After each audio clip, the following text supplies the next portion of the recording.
Salutatory.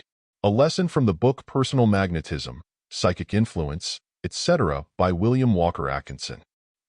The majority of writers upon this subject have devoted nearly all their efforts, as well as their space, to proving, first, that personal magnetism really existed, and secondly, that the phenomenon was best accounted for by some pet theory of their own.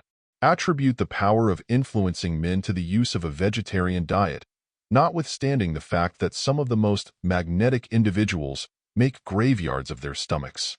Others insist that in celibacy and abstinence from sexual intercourse may be found the secret, notwithstanding the fact that the majority of magnetic individuals do not differ in their sexual customs from their less magnetic brothers. Others hold that the magnetic force abounds in the air around us, and that, therefore, deep breathing will enable us to absorb great quantities of the vital fluid, charging ourselves with the force in the manner of the storage battery, and so on, each with his little pet theory. Now, I have no fault to find with the systems above mentioned. Although not a strict vegetarian, I sympathize with those of that belief. Although not leading a life of celibacy, I see much good in the doctrine of continence, and there can be no two opinions as to the merits of chastity. Whilst not accepting the theory of the absorption of magnetic force from the Earth's atmosphere, I am a firm advocate of and believer in deep breathing, and believe that if the same was universally practiced, much sickness and physical weakness would disappear from the Earth. All these things are good, but a little reflection will show anyone that they are not the prime factors in the production of the quality known as personal magnetism. The writers on the subject usually conclude by telling their readers of the wonderful possibilities open to anyone who can acquire this power and learn how to use it. They, however, say little or nothing of how this force may be acquired, that is, beyond stating their theories. They deliver discourses but do not instruct. They are preachers, not teachers. They dwell upon theories and neglect facts. The real progress in this branch of scientific research has been made, not by writers or theorists, but by a few earnest investigators who have conducted numberless experiments and have explored every avenue of information, and who have brought this wonderful subject out of the realms of mere speculation and placed it upon a scientific basis.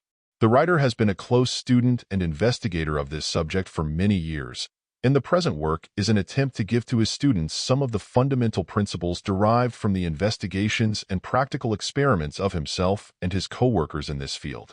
Our lessons, therefore, will be confined, so far as is possible, to statements of proven facts and practical instruction, touching upon theory only when absolutely necessary. In my opinion, I would insult your intelligence if I were to present to you an elaborate argument, the purpose of which would be an attempt to prove the existence of that wonderful force, latent in man, developed by the few, but possible of acquirement by all, that mysterious quality called, for want of a better name, personal magnetism. To set out to prove its existence would be akin to an attempt to convince the average intelligent man of the fact that the magnet influences the needle, that the X-rays penetrate the body of man or a still more solid object, that a message can be conveyed by electricity, along a beam of light, or even by wireless telegraphy through the air without the need of any other medium.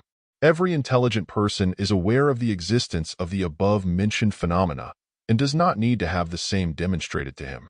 If he is interested in the subject at all, he wishes to be taught how to operate these forces, so that he may be able to reproduce the experiments himself. This is equally true of the student of personal magnetism.